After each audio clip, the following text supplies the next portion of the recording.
Selamat datang di channel Pemuja Malam. Jangan lupa like, share, and subscribe ya. Terima kasih. Chapter 2. Ternyata bos besar. Kami makan di sebuah warung makan di pinggir jalan. Tempatnya cukup ramai pengunjung. Untuk beberapa saat, kami mengantri masuk.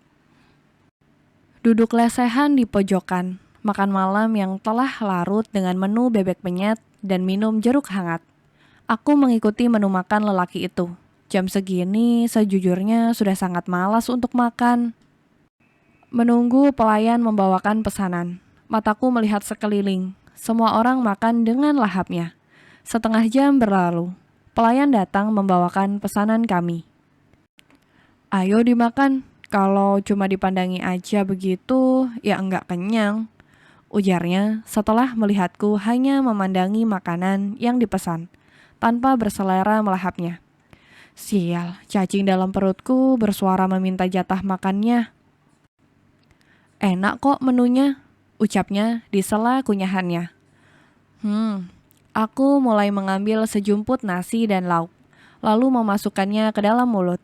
Melirik ke arah lelaki itu, dia masih asyik dengan makanannya. What? Udah habis duluan? Aku makan dengan menelan pandangan matanya ke arahku. Senyumnya terukir, terlihat manis dan menyebalkan secara bersamaan. Menyebalkan. Aku begitu terpesona dengan senyumnya. Lelaki di depanku ini terlihat cool. Beberapa saat berinteraksi dengannya, dia memiliki sifat hangat, sekaligus menyebalkan secara bersamaan. Melamun, habiskan. Dia juga senang sekali memerintah. Akhirnya habis juga makananku. Menu di sini bisa menjadi pilihan saat aku kelaparan di tengah malam. Makanannya enak. Aku mengikutinya di belakang saat dia membayar di kasir.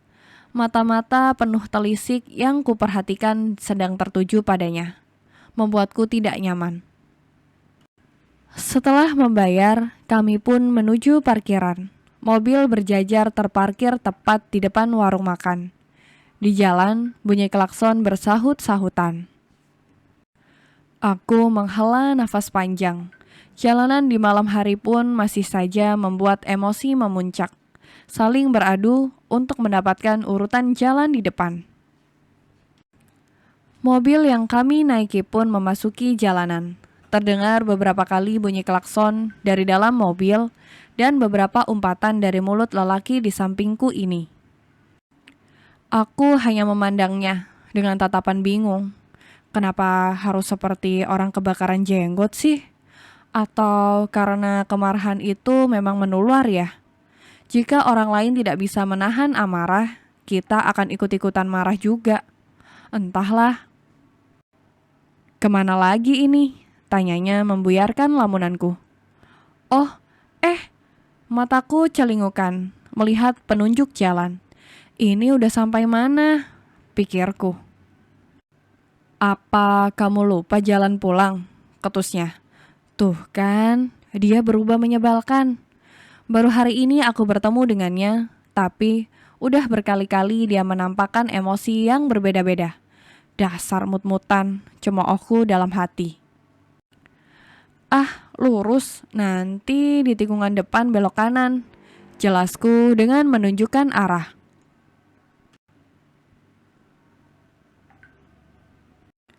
Oke, stop di sini saja, ujarku padanya, tepat di depan minimarket dekat lorong rumahku.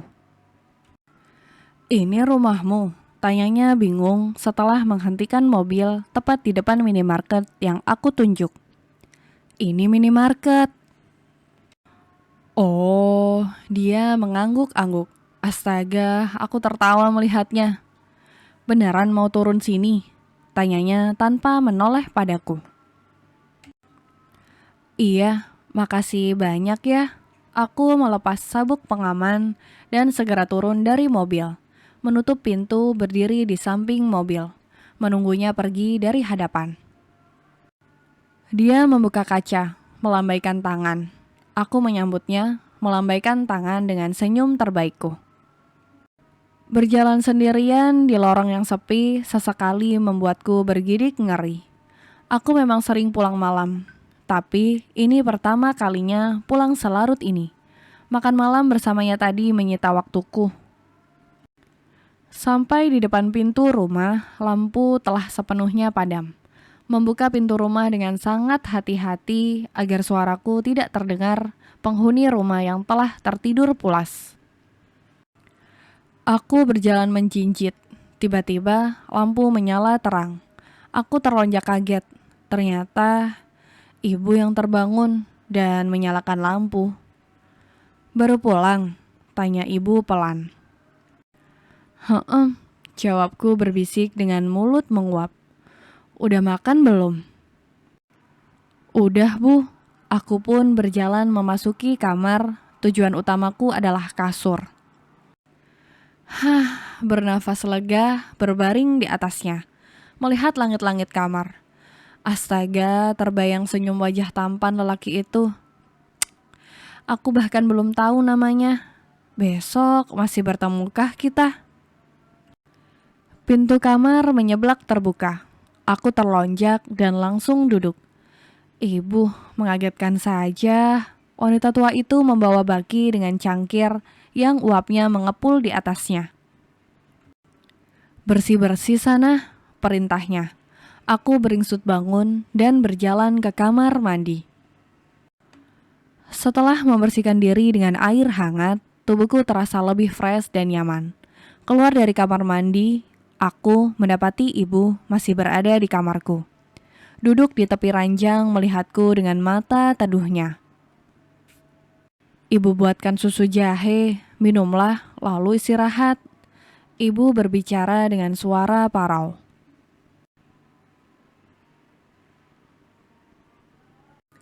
Hari ini aku berangkat lebih awal, membawa bekal makan siang yang disiapkan ibu. Adik kecilku jam segini belum bangun, kebiasaan tidur setelah subuh. Seringkali ibu memarahinya, namun kadang aku cegah.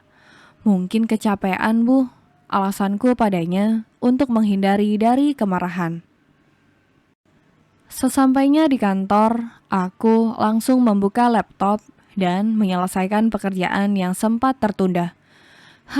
Mata dan pikiran yang fokus membuatku mengabaikan sapaan karyawan yang datang. "Semalam pulang jam berapa?" tanya Dina. Mataku melirik sekilas ke arahnya. Dia tampak santai. Aku melihat jam 8. "Jam 9, jawabku singkat tanpa menoleh ke arahnya. "Sama siapa?" tanyanya lagi. Dia ini mengganggu konsentrasiku saja.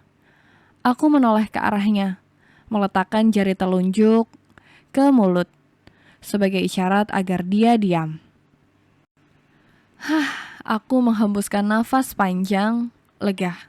Akhirnya tugasku selesai juga. Saatnya mengantarkan ke ruangan Pak Wisnu.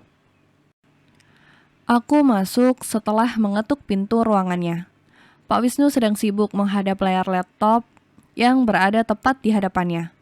Aku mendekati meja sambil menyodorkan lembaran-lembaran kertas yang disusun rapi di dalam map. Dia menghentikan pekerjaannya, melihat ke arahku, mengambil mat yang aku berikan, lalu membukanya. Dahinya berkerut, matanya menyipit fokus pada deretan angka-angka di kertas itu. Selanjutnya, meletakkannya di atas meja, mengambil pena, dan membuat coretan di sana berupa tanda tangan. Aku mengambil kembali laporan kerjaku tersebut, kemudian berbalik menuju pintu keluar. Siang telah menjelang dengan sempurna. Perut telah meminta haknya untuk diisi. Aku bersama Dina menuju kantin kantor dengan membawa bekal yang dibawakan ibu tadi pagi. "Kalian udah pada lihat wajah bos kita belum?" ucap Santi di sela makannya. Sontak semua mata tertuju padanya, begitu pula denganku. Kami semua diam, kemudian saling berpandangan, lalu menggeleng bersama. Semua ekspresi wajah menatapnya, seolah memberi tanya. Emang gimana wajahnya? Antar ketemu pas kita rapat sama Pak Wisnu. Makanya buruan makannya, biar bisa lebih lama memandanginya. Santi mengulum senyum. Kabarnya sih si bos bakalan lama di sini hingga beberapa bulan ke depan. Kesempatan tuh buat kita untuk PDKT. Hahaha.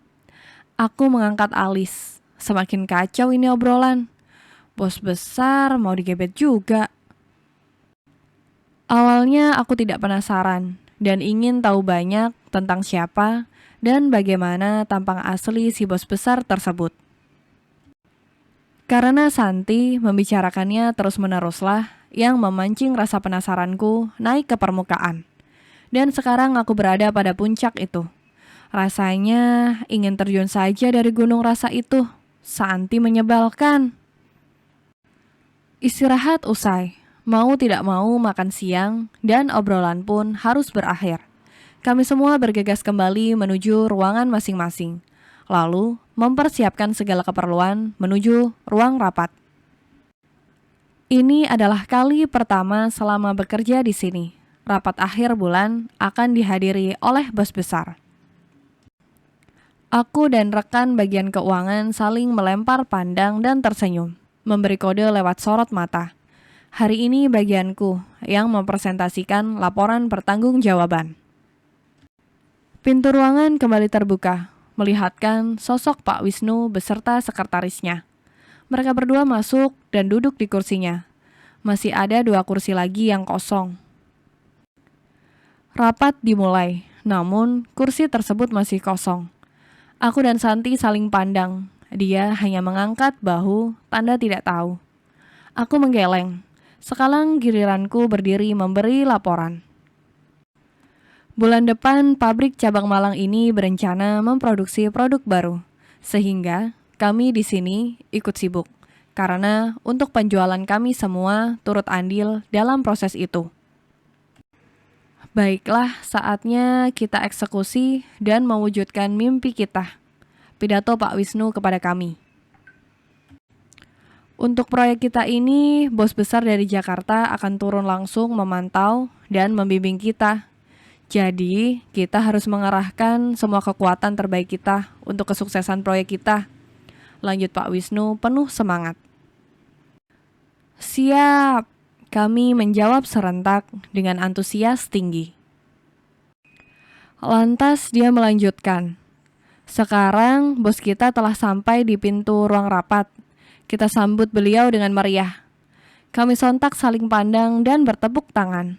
Pak Wisnu berjalan menuju pintu, lalu membuka pintu ruang rapat. Jantungku berdegup kencang, seperti genderang perang saat melihat dengan jelas bagaimana wajah si bos besar itu. Ditambah mata kami yang saling bersirobok. Aku memegang dada tempat di mana jantungku berada, memegang dan menekannya kuat agar jantungku tidak melompat keluar. Mata dan mulutku terbuka sempurna.